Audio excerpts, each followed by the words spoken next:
तो परमेश्वर पिता का धन्यवाद हो इस सुंदर समय के लिए कि एक बार फिर से हम उस विषय की ओर देख सकें जिसे हमने स्टार्ट किया था और वो प्रार्थना का विषय है।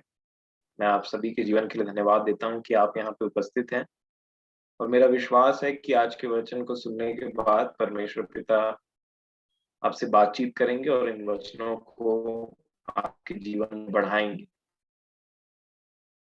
मेरे प्रियो, जब हम पिछले दिनों देख रहे थे कि प्रार्थना के विषय में, तो हमने अधिकतर ये बातों पर ध्यान दिया है कि कैसे प्रार्थना करनी चाहिए। परंतु प्रभु यीशु मसीह ने एक विषय के बारे में बोला कि किस प्रकार से प्रार्थना नहीं करनी चाहिए और मैं समझता हूँ कि ये एक बहुत अहम टॉपिक है जिस पे आज हम देखेंगे। प्रभु हमारी सहायता करे। मत्ती रचित सुसमाचार उसका 6वां अध्याय और उसका 5 वचन।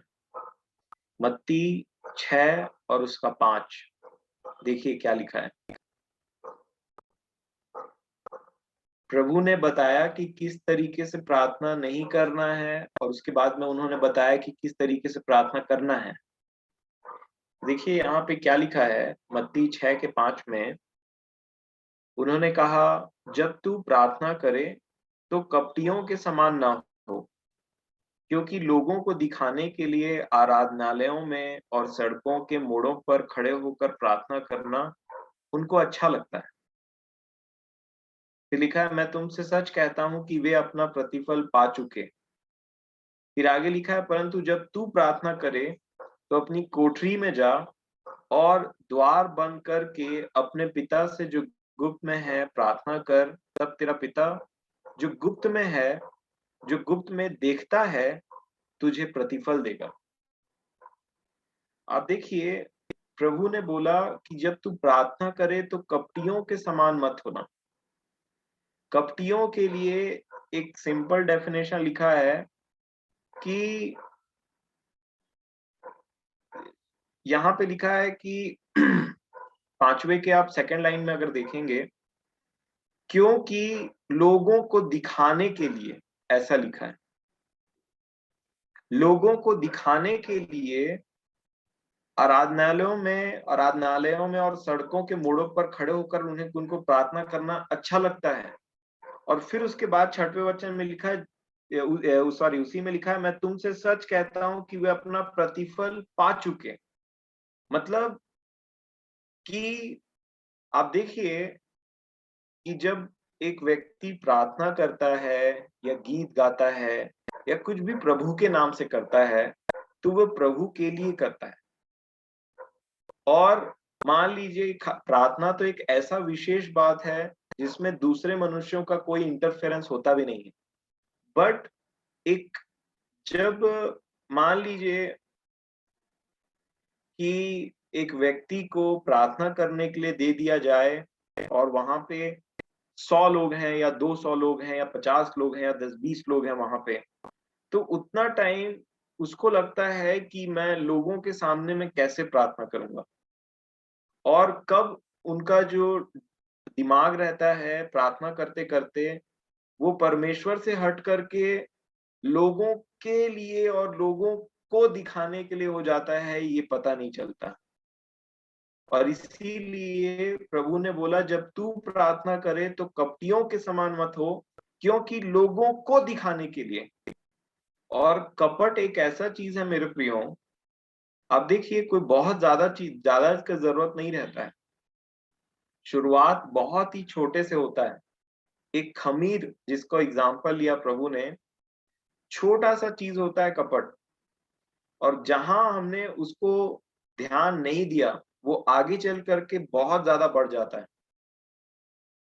इसीलिए अपने अपने जीवन को हमको जांचने की जरूरत है कि प्रार्थना करना, गीतों को गाना, ये मैं प्रार्थना के विषय में कहूंगा क्योंकि प्रार्थना के लिए प्रभु ने यहाँ कहा है।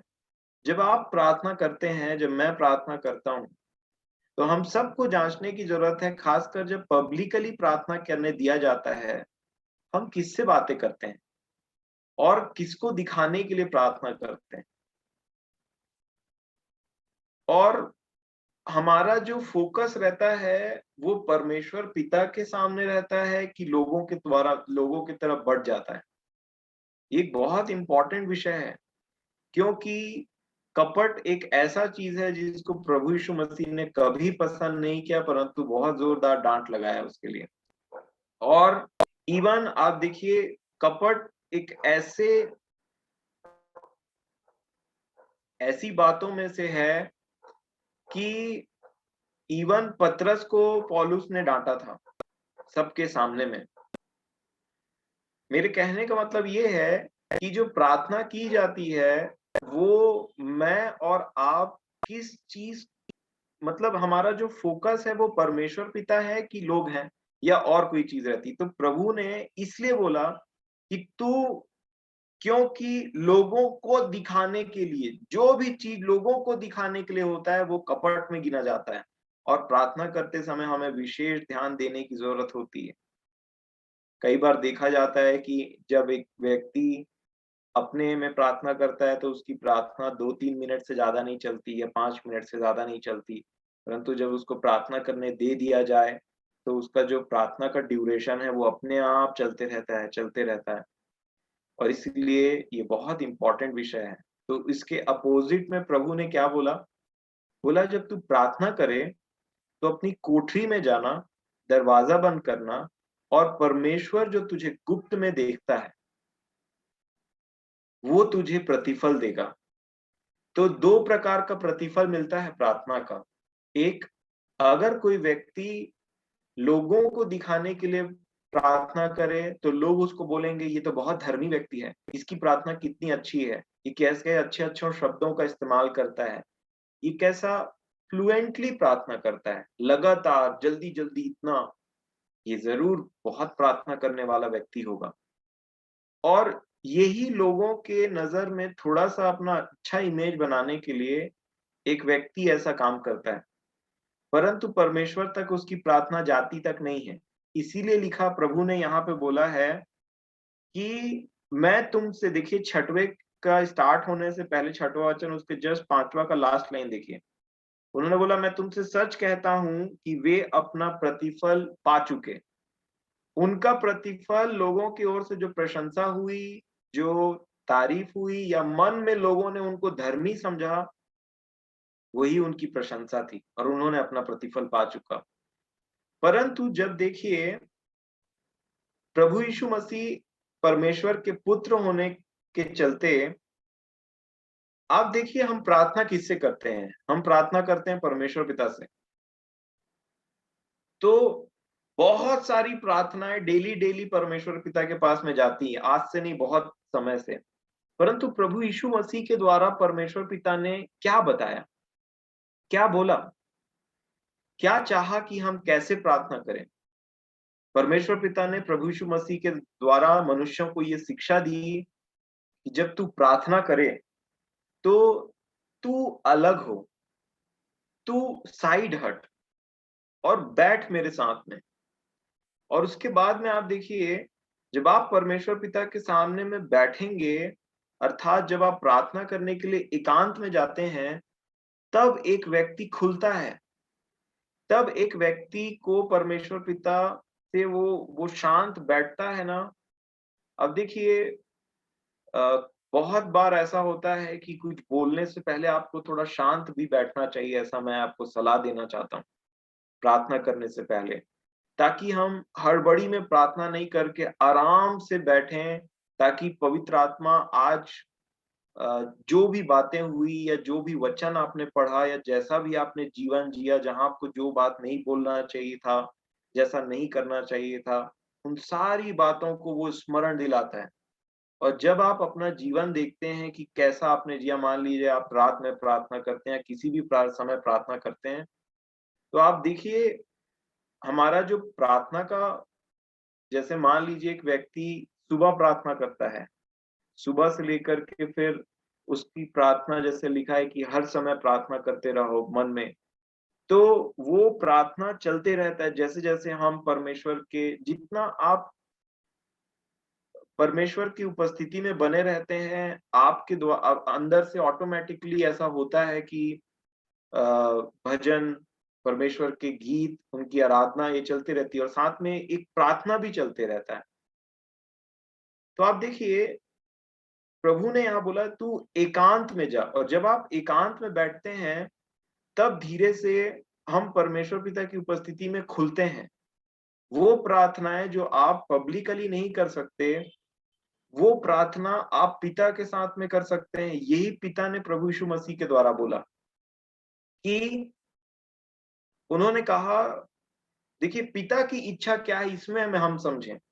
मैं इस बात पर ध्यान दे रहा था कि पिता चाहते हैं कि मैं और आप उनकी उपस्थिति में एकांत में बैठें और ये जाने कि पिता को सब पता है और अपनी कमजोरियों को उनसे बोलें, बातचीत करें।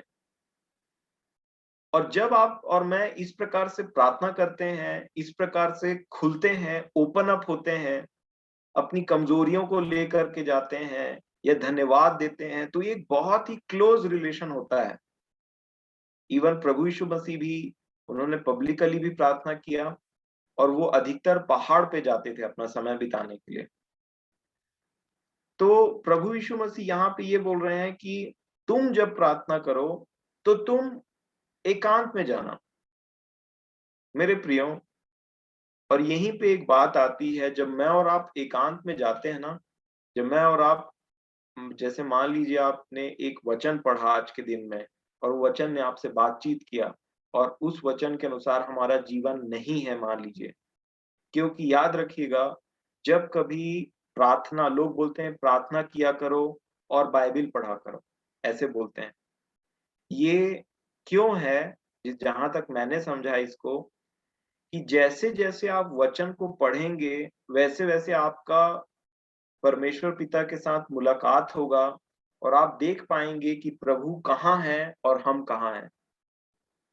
अब देखिए, मैं 2 लोगों का एग्ज़ाम्पल लेना चाहूँगा यहाँ पे, समय ज़्यादा नहीं है इसलिए आप पढ़ सकते हैं।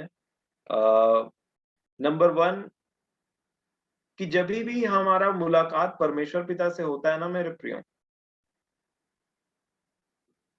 आपको मैं सच बता रहा हूँ, एक हमें हमारी गलतियाँ और वो जगह जहाँ हमारा जीवन परमेश्वर के वचन के अकॉर्डिंग नहीं है, वो साफ-साफ दिखाई देने लग जाता है। इसका सबसे पहला एग्ज़ाम्पल है यशायाह। यशायाह नबी, देखिए जब उनकी मुलाकात, जब तक उन्होंने परमेश्वर पिता से उनका मुलाकात नहीं हुआ था, वो उनको अपने बारे में नहीं पता था कि हाय मैं कैसा अशुद्ध होठों वाला मनुष्य हूँ और अशुद्ध होठों वाले मनुष्यों के बीच में रहता हूँ। परंतु जब देखिए उन्होंने अपने आप को परमेश्वर पिता की उपस्थिति में जब वो पाए कि मैंने अब दर्शन पा लिया परमेश्वर पिता का, परमेश्वर का, और मैंने उसको देख लिया, तब उनको क्या रियलाइज हुआ? उनको रियलाइज हुआ कि मैं मतलब उनको अपने जीवन की गंदगी साफ-साफ दिखाई देने लग गई और तब उन्होंने बोला, हाय मैं कैसा अशुद्ध होठों वाला मनुष्य हूँ। हाय मुझ पर बोला उन्होंने। और यही बहुत बड़ी एक एक डिफरेंस क्रिएट होता है जब आप परमेश्वर पिता की उपस्थिति में बैठते हैं ना, तो आपको दिखने लगता है और मुझे दिखने लगता है कि कितना ज़्यादा हमारे अंदर में कमी, घटी और किन चीज़ों के लिए प्रार्थना करने की ज़रूरत है, वो पवित्र आत्मा हमको बताता है। इसका दूसरा एग्ज़ाम्पल है पतरस। अगर आप लूका रचित सुसमाचार उसका 5 अध्याय पढ़ेंगे, तो देखिए उन्होंने सारी रात बोट में मछली पकड़ा परंतु कुछ नहीं पाया। फिर यीशु उनके साथ आए और वहां पे यीशु मसीह ने इवन पतरस से कोई बात भी नहीं किया। वहां उन्होंने ये तक नहीं बोला कि तू पापी है या फिर कुछ ऐसा, कुछ नहीं बोला। परंतु जैसे ही प्रभु यीशु मसीह उनके नाव में सवार हुए और मछली से लबालब भर गया, तो सोचिए नॉर्मल इंसान का दिमाग कहाँ जाना चाहिए? उसको लगना चाहिए आज तो कितना सारा मछली आ गया कि बोट, मतलब जाल फट रहा है। एक मछुआरे के लिए इससे बड़ी बात, इससे खुशी की बात क्या होगी? कि उसके जाल में इतनी मछलियां आ गई हैं कि उसका जाल फट रहा है। परंतु उन सारे चीजों के बीच में पतरस ने प्रभु यीशु मसीह से क्या बोला पता है? प्रभु, मेरे पास से चले जाइए, मैं एक पापी मनुष्य हूं। आइए इस वचन को थोड़ा पढ़ें ताकि आप मनन कर सकें इस बात इस विषय के ऊपर में। देखिए क्या लिखा है, लूका उसका 5 अध्याय और उसका 7 वचन, 7 से मैं पढ़ूंगा। लूका 5 का 7 लिखा है, इस पर उन्होंने अपने साथियों की जो दूसरी नाव पर थे संकेत किया कि आकर हमारी सहायता करो, और उन्होंने आकर दोनों नावें यहां तक भर ली कि वे डूबने लगी। और फिर देखिए इन सब के बीचों में यह देखकर, क्या देखकर? कि नाव डूब रहा है, जाल फटने पर है, मछलियां लबालब भर गई है। ये देखकर एक मछुआरा क्या सोच सकता है? ये तो कितने अच्छी बात है, ऐसा सोच सकता है। ये व्यक्ति कितना महान, ये तो मेरे लिए लकी है, ऐसा सोच सकता है संसारिक मनुष्य होने के नाते। परंतु देखिए यहाँ पे क्या हुआ 8 वचन में, यह देखकर शमौन पतरस पतरस यीशु के पांव पर गिरा। वो पांव पर गिर गया और कहा, हे प्रभु, मेरे पास से जा, क्योंकि मैं एक पापी मनुष्य हूं। मेरे प्रियो, मैं ऐसा समझता हूं कि पतरस ने शायद ही कभी किसी के सामने ऐसा अंगीकार किया होगा। वो एक मैरिड मैन थे, शादीशुदा व्यक्ति थे। परंतु जब यीशु उनके बोट पर सवार होकर के उनके साथ में चले, तो देखिए माहौल टोटली अलग है। माहौल ऐसा है ही नहीं, सिचुएशन ऐसा है ही नहीं कि किसी व्यक्ति को लगे कि मैं पापी हूं। आप इसको पढ़िएगा, जरूर पढ़िएगा। परंतु उस अच्छे माहौल के बीच में एक एक व्यक्ति जब अपने खुदावन से मिलता है, एक खुदा से मिलता है, अपने प्रभु से मिलता है, उसको लगता है कि मेरे पास से चले जाइए, मैं कितना पापी व्यक्ति हूं। और यही बात हमको पता चलती है। यशायाह को तो दर्शन मिला, पतरस के सामने तो कौन था? प्रभु स्वयं आकर के खड़े हो गए। परंतु मेरे और आपके सामने में क्या है पता है? ये वचन है, हमारा खुद का जीवन है। जब आप इस वचन को अपने जीवन से ऐसे मिलाएंगे और परमेश्वर के कदमों में बिना कुछ बोले थोड़ा शांत से बैठेंगे, आपको अपने आप समझ में आने लग जाएगा कि आपको क्या प्रार्थना करना है।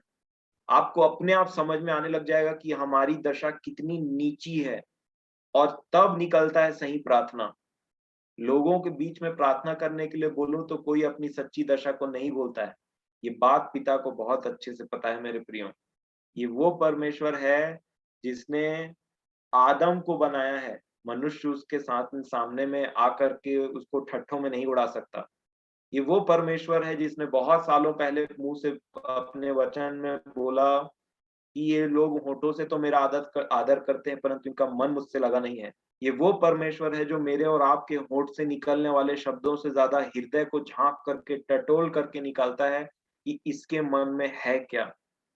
याद रखिएगा, जिसके सामने हम प्रार्थना कर रहे हैं वो कौन सा परमेश्वर हमको जानने की जरूरत है। और इसीलिए आज प्रभु हमारे सामने में नहीं खड़े होते हैं, परंतु वो जैसे पतरस के सामने में बोट में आए थे, वैसे वो हमारे जीवन में इस वचन के द्वारा प्रवेश करते हैं। और जब आप वचन पढ़ते हैं तो निकलता है प्रार्थना।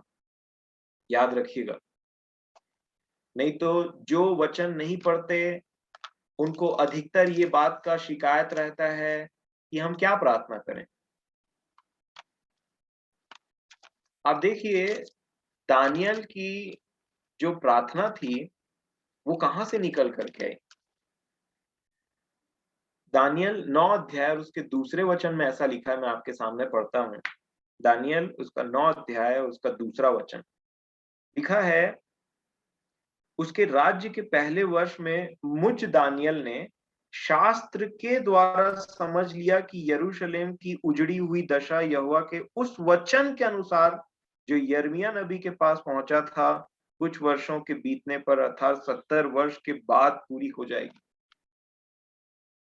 जब दानियल ने पवित्र शास्त्र पढ़ा, परमेश्वर का वचन पढ़ा, क्योंकि दानियल को कोई दर्शन नहीं मिला था, लेकिन ये उसके लिए एग्जैक्टली वैसा था कि मानो परमेश्वर का वचन यहाँ पे है, परमेश्वर स्वयं दानियल के सामने है और कुछ बोल रहे हैं, क्योंकि वचन का ये बहुत ही इंपॉर्टेंट पार्ट है, ये इतना सामर्थी चीज है। अगर विश्वास करें, इसके जो शब्द है ना, वो आपको, अगर विश्वास करने वाले के लिए सब चीज टोटली अलग ही नजर से वो देखता है व्यक्ति।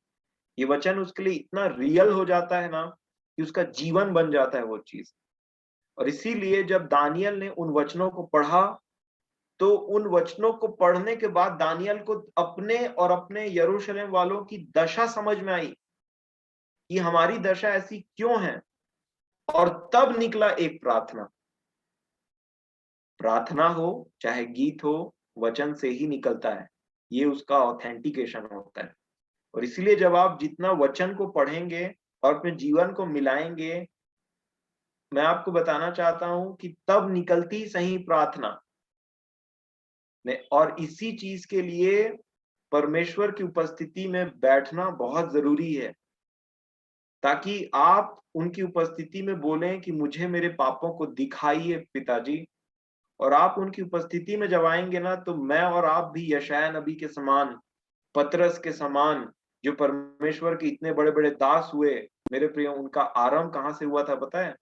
परमेश्वर को देखते हुए अपनी गंदगी को पहचानना। तब उन्होंने प्रार्थना किया और तब उनको क्षमा मिला।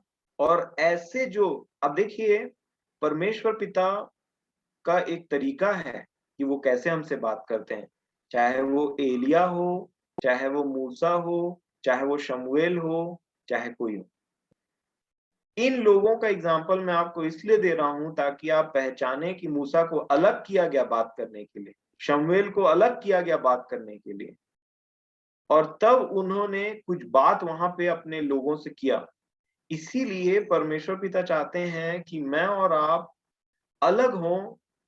और उस समय में जब आप परमेश्वर पिता के सामने प्रार्थना करने के लिए बैठे, तो मैं और आप जाने कि वो कौन है और हम कौन हैं।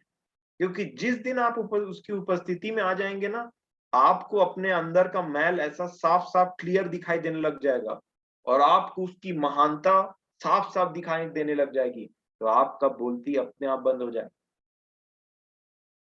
और इसी तब निकलेगी फिर एक प्रार्थना। तब आपको और मुझे समझ में आएगा कि हम कौन हैं और वो कौन है। तब होगा मेरे प्रियो। आप देखिए, दानियल की प्रार्थना में एक और सीखने वाली चीज आज हम देखेंगे। आप देखिए क्या लिखा, 9 अध्याय और उसके 18 वचन में, 9 का 18, दानियल, ये वचनों को देखिए। ये जो व्यक्ति बात कर रहा है परमेश्वर पिता से, ये कोई अधर्मी व्यक्ति नहीं थे, परंतु इनकी प्रार्थना देखिए। जब वो वचन पढ़ के उनकी उपस्थिति में आके प्रार्थना कर रहे हैं, तो ये देखिए क्या बोलते हैं, ये 18 में, 9 का 18। हे मेरे परमेश्वर, कान लगाकर सुन, आंख खोल करके हमारी उजड़ी हुई दशा और उस नगर को भी देख जो तेरा कहलाता है, क्योंकि हम जो तेरे सामने गिड़गिड़ा कर प्रार्थना करते हैं, अब ध्यान से पढ़िएगा और इसको टिक लगा लीजिए, वह अपने धर्म के कामों पर नहीं, वरन तेरी बड़ी दया ही के कामों पर भरोसा रखकर करते हैं। ये दानियल जैसा व्यक्ति बोल रहा है। और इसलिए मेरे प्रियो, मुझे और आपको वो प्रार्थना करना इतना आवश्यक है, इतना जरूरी है मुझे और आपको अपने परमेश्वर की उपस्थिति में शांत बैठने के लिए। और तब आपको अपने आप समझ में आ जाएगा कि मैं कितना, और तब वो चीज आपको ना अंदर से नम्र और दीन बनाएगा। परमेश्वर पिता चाहते हैं कि मैं और आप ऐसी प्रार्थना करें उनसे, क्योंकि परमेश्वर पिता 2 जगह में वास करते हैं मेरे प्रिय। ये परमेश्वर पिता की नम्रता और उनकी दीनता है। अगर आप यशायाह नबी की पुस्तक उसका 57 अध्याय खोलेंगे और उसका 15 वचन देखेंगे, तो देखिए क्या लिखा है। यशायाह 57 और उसका 15, देखिए क्या लिखा है। यशायाह नबी की पुस्तक उसका 15 57 अध्याय और 15 वचन, देखिए क्या लिखा है।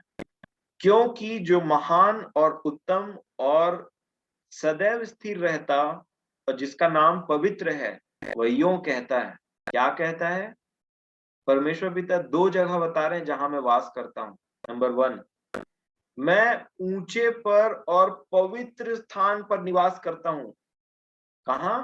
मैं ऊंचे पर और पवित्र स्थान पर निवास करता हूं। और क्या लिखा है बताएं?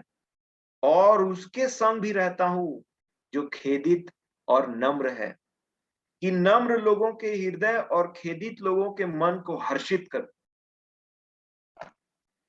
और इसीलिए मेरे प्रियो, अपनी दशा को हमेशा परमेश्वर पिता के सामने जानना बहुत जरूरी है, क्योंकि जब तक प्रभु यीशु मसीह आपके बोट पर सवार नहीं होंगे, मुझे और आपको समझ में नहीं आता कि हमारे अंदर कितने मैल है, तो प्रार्थना कहां से करेंगे उन चीजों के लिए। आप देखिए, यशायाह नबी की दशा जो थी, वो अशुद्ध होठों वाले मनुष्य वो पहले भी थे, परंतु पता कब चला? जब परमेश्वर की उपस्थिति में आए और जब उन्होंने बोला वो चीज को, तब परमेश्वर ने उसका उपाय किया। वेदी का अंगारा लिया और उनके होठ को छुआया ताकि उनके होठ पवित्र हो जाए, और वो ठीक हो गए। और इसी प्रकार मुझे और आपको आत्मिक चंगाई मिलती है।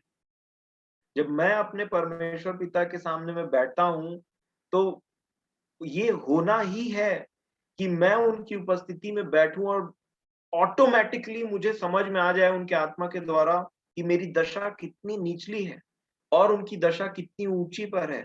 तब मैं कराऊंगा और तब मैं एक मुझे समझ में आएगा कि मेरा पोजीशन है क्या, चाहे सिचुएशन कुछ भी क्यों ना हो, चाहे सब चीज अच्छा क्यों ना चलता रहे इस पृथ्वी पे।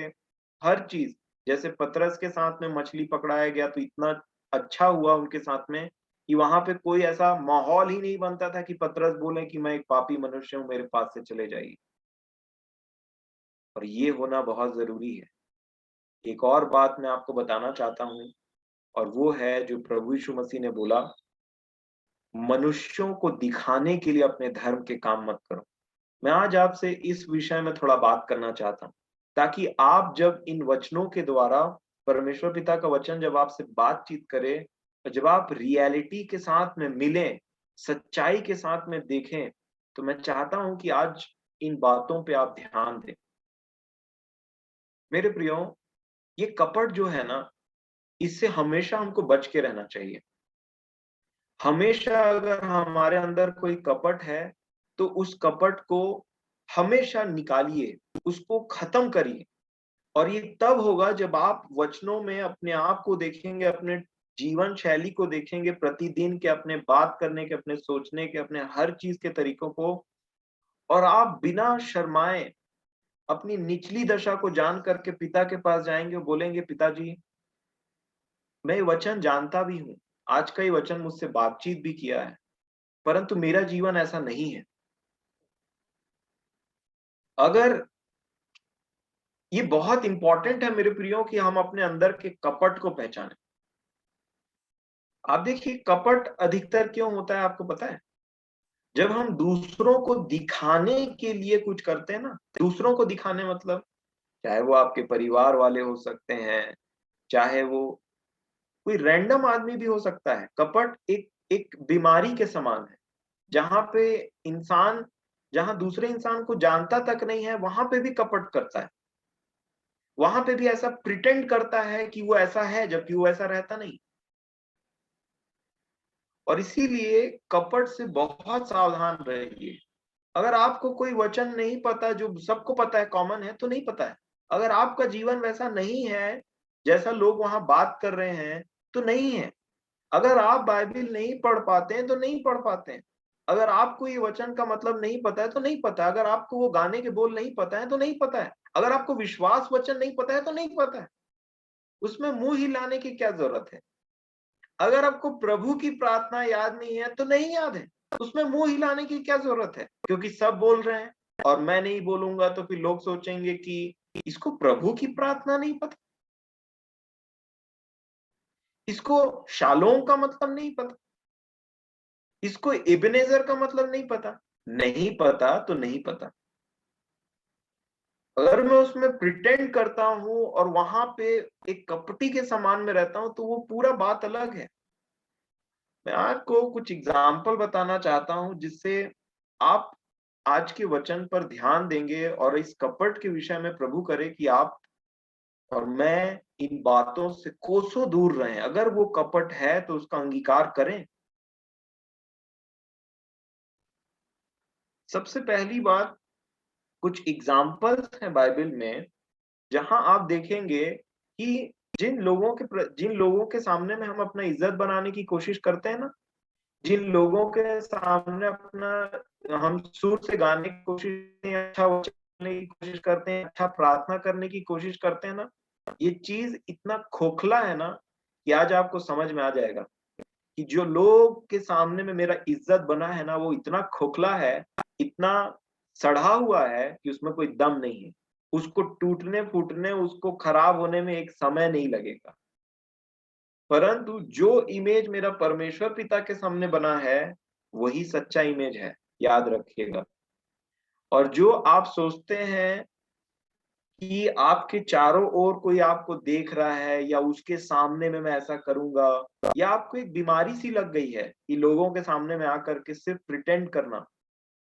मेरे प्रियो, आज इस वचन को हम देखें कि ये कैसी बातें हैं। कुछ एग्जाम्पल मैं आपके सामने में रखना चाहूंगा।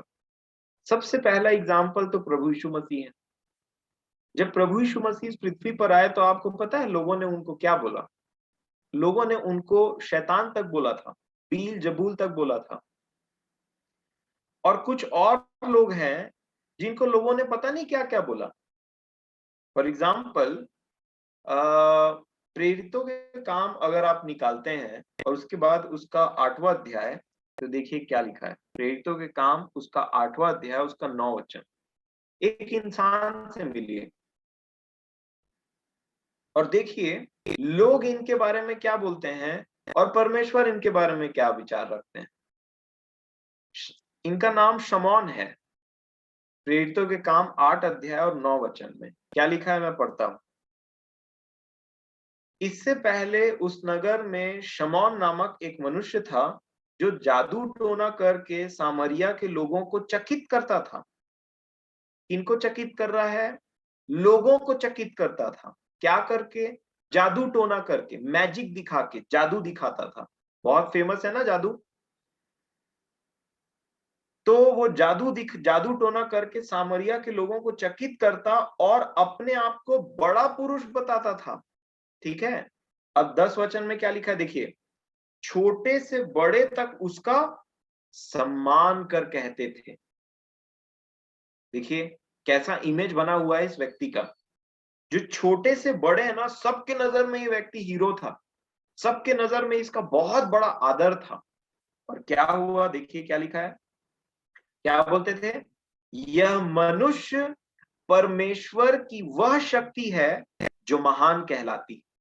ये लोगों का विचार धारणा था उस शमौन जादूगर के प्रति, जिनका वो राजा बन करके बैठा था, जिनके मन में वो हीरो बन करके बैठा था, बहुत ऊंचा बन करके बैठा था। क्या लिखा है 11 में? उसने बहुत दिनों से उन्हें अपने जादू के कामों से चकित कर रखा था, इसलिए वो उसको बहुत मानते थे, बहुत आदर होता था उसका। क्यों? क्योंकि वो जादू से उनको चकित करके रखा था।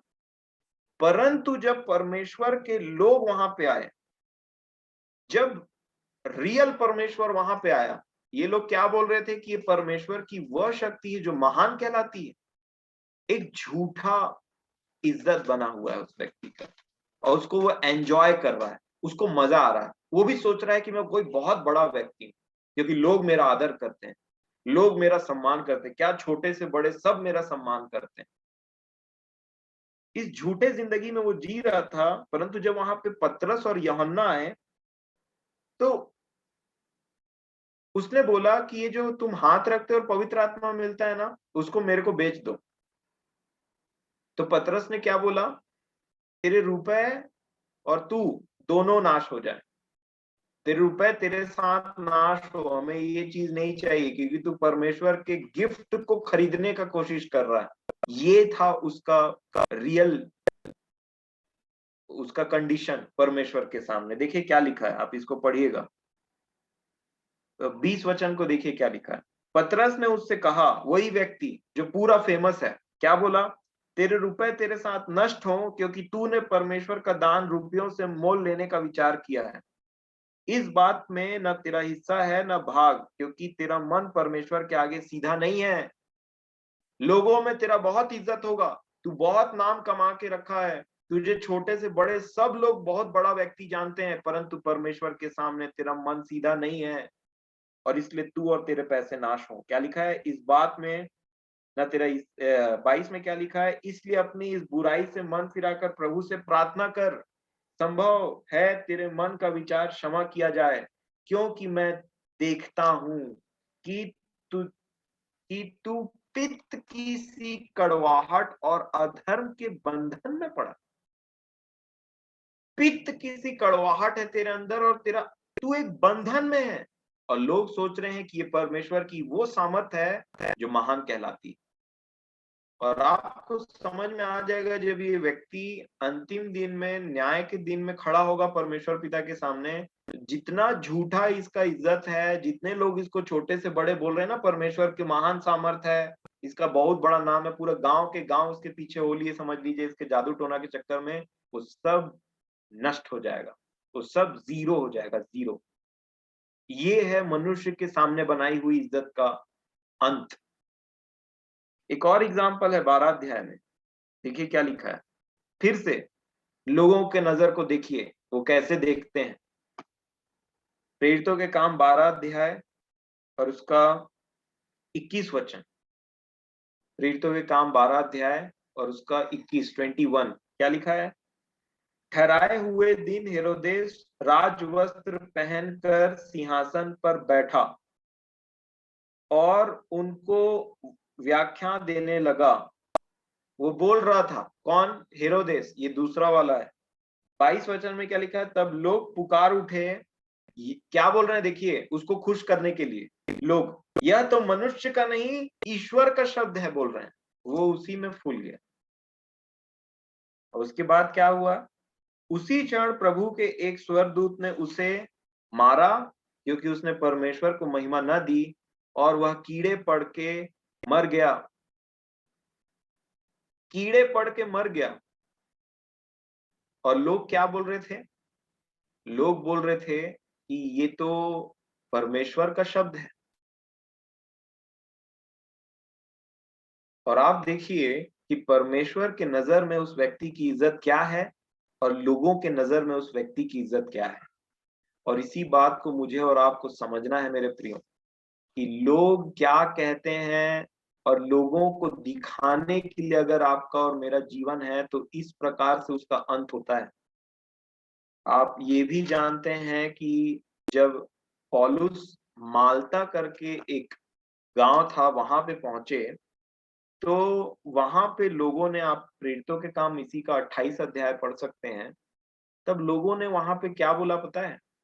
जब पौलुस के हाथ में एक सांप लपेटा गया ना, तो लोगों ने वहां पे क्या कहा कि निश्चय यह एक पापी व्यक्ति है, इसीलिए ये ले दे करके ये समुद्र की लहरों से तो बच करके निकल गया, पर अब इसको सांप डस करके इसको खत्म कर देगा। वहां पे लोगों का ओपिनियन देखिए कि परमेश्वर के दास के लिए कैसा था। परमेश्वर के नजर में, मतलब परमेश्वर पिता ने अभी अभी, प्रभु ने अपने वचन से पौलुस से अभी कुछ दिन पहले बात किया है, और बोला कि तू भी नहीं मरेगा, और ये जो तेरे साथ ट्रेवल कर रहे हैं, उनका भी एक बाल भी बांका नहीं होगा। ये प्रभु का देखना है पौलुस के लिए, और लोगों का देखना क्या है? ये एक पापी व्यक्ति है।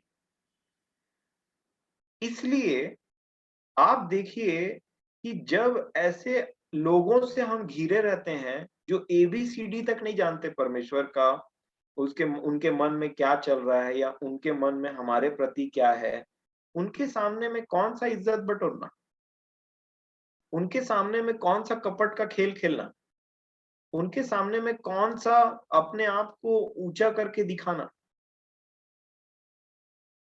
ये कोई काम नहीं आने वाला है। और इसलिए ये बहुत इंपॉर्टेंट है कि मैं और आप इस बात को समझें कि ये जो कपट वाली बात है, कि हम परमेश्वर से प्रार्थना करते टाइम किसी भी प्रकार का कपट अपने मन में मतलब लोगों को दिखाने के लिए कभी कोई काम मत करिए। एक वचन मैं आपके सामने पढ़ना चाहूंगा जो यूहन्ना रचित सुसमाचार में है। देखिए क्या लिखा है। यूहन्ना रचित सुसमाचार उसका 12 अध्याय और उसका 42 वचन। यूहन्ना 12 और उसका 42।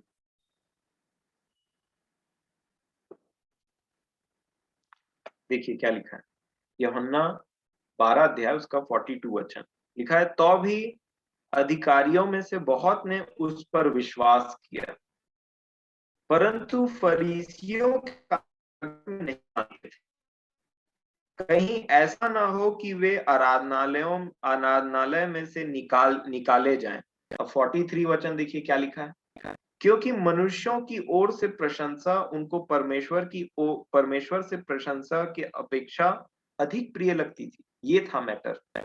लोगों की ओर से आने वाली प्रशंसा और परमेश्वर की ओर से आने वाली प्रशंसा। लोगों की ओर से आने वाली प्रशंसा क्षणिक, झूठी और दिखावटी आप बोल सकते हैं। ऐसी प्रशंसा के पीछे उनको ज्यादा पसंद था। परंतु परमेश्वर की तरफ से आने वाली प्रशंसा उनको उससे अधिक प्रिय लगी, ऐसा लिखा है, उनसे ज्यादा प्रिय लगा। एक और वचन मैं पढ़ना चाहूंगा जो पाया जाता है भजन संहिता उसका 51 अध्याय में। आप और मैं जानते हैं कि 51 अध्याय कब लिखा गया। उसका 6वां वचन देखिए, 51 का 6 लिखा है। राजा दाऊद बोलते हैं, देख तू हृदय की सच्चाई से प्रसन्न होता है। हृदय की सच्चाई से हमारा परमेश्वर प्रसन्न होता है। और वो कब होता है पता है? जब आप और मैं बड़े ही शांति से बैठेंगे और जब आप और मैं प्रार्थना के लिए जब बैठते हैं और तब हम जानते हैं कि हमारी कमी घटी क्या है। क्यों बोला प्रभु ने कि तू एकांत में जा और अपने पिता से प्रार्थना कर। और मेरे प्रियो, जब मैं और आप खुलते हैं और अपने हृदय की सच्चाई प्रकट करते हैं ना, तब जाकर के पिता रिवॉर्ड करता है हमको, हमारी ईमानदारी को देख करके। और इसीलिए आप याद रखिए इस विषय को जो आज हम सीख रहे हैं, और वो ये है कि लोगों को दिखाने के लिए नहीं, परंतु पिता के साथ में बैठ के एक एक ऐसी प्रार्थना जो एक्चुअल में प्रार्थना है, जिसके पीछे एक रिवॉर्ड आपको मिलता है। यही चीज आपको हमको समझने की जरूरत है। और इसी का एक और भाग है कि जैसे मैं और आप प्रार्थना करते हैं, तो प्रार्थना क्या, आपने वचन पढ़ा और वचन के अनुसार आपने अपने जीवन को अच्छे से और ईमानदारी से जांचा, बिना किसी पक्षपात के। और जब आपको अपना समझ में आ गया कि मैं इस पोजीशन में लाइक करता हूं या करती हूं, तब जाकर के आपने अपने परमेश्वर से उन बातों को प्रकट किया और बोला कि पिताजी मैं तो ऐसा हूं, मैं तो ऐसी हूं। उन लोगों के ऊपर में उसकी सच्ची दया और तरस बरसती है। आप या दानियल की प्रार्थना को याद रखिएगा मेरे प्रियो। उन्होंने कोई बहुत चिल्ला के जोरदार ऐसे प्रार्थना नहीं किया, परंतु अपने अपने और अपने जाति भाइयों के पाप को मान करके परमेश्वर से प्रार्थना किया। और क्या बोला पता है? हे परमेश्वर विलंब मत कर, जल्दी कर। जल्दी बोला और स्वर्गदूत पहुंच गया वहां।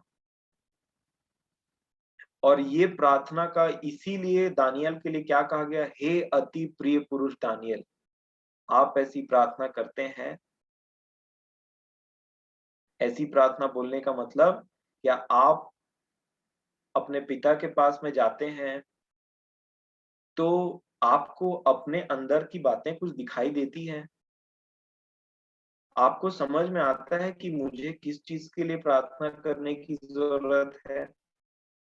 आपको पता के समान देता है कि मेरा जीवन प्रभु के सामने कितना कैसा जीवन जी रहा हूं मैं?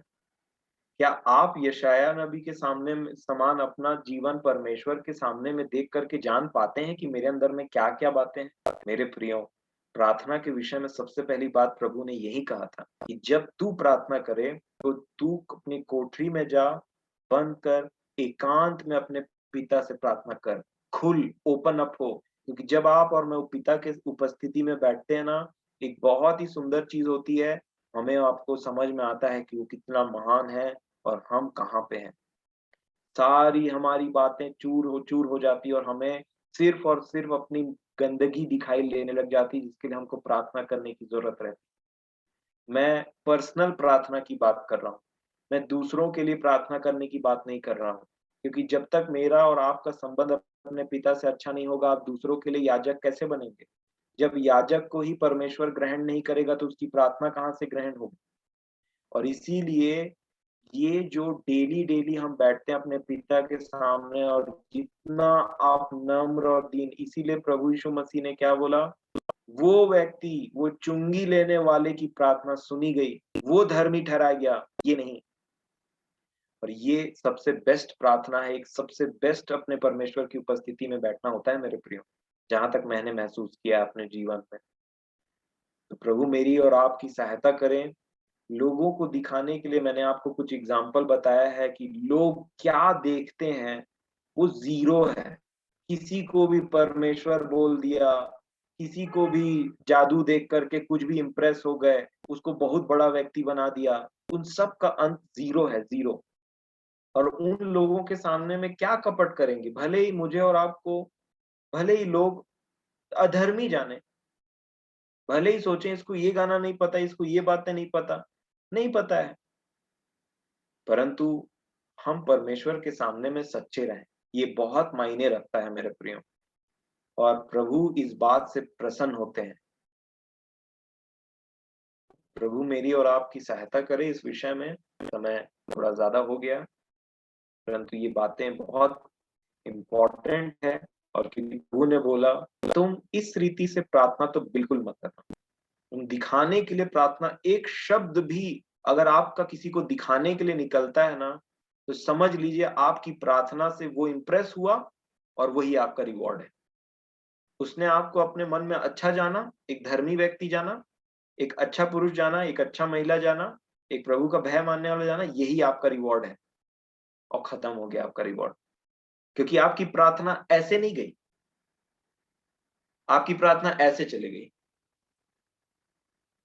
और इसीलिए प्रभु हमारी सहायता करे मेरे प्रियो, कि हम अपने परमेश्वर के साथ प्रार्थना में उस इंटीमेट रिलेशन को बना सकें, उस संबंध को बना सकें, जिससे प्रार्थना एक बोझ नहीं, परंतु आनंद का विषय बन जाए। एक खुशी से प्रार्थना निकले।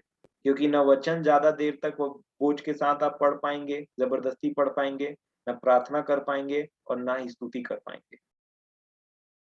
मरा हुआ व्यक्ति के पीछे जा करके उसके हाथ को कितना देर तक आप ऐसे बजवाएँगे स्तुति में? कितने देर तक उसके होंठ को खुलवा-खुलवा करके उससे कुछ बुलवाने की कोशिश करें।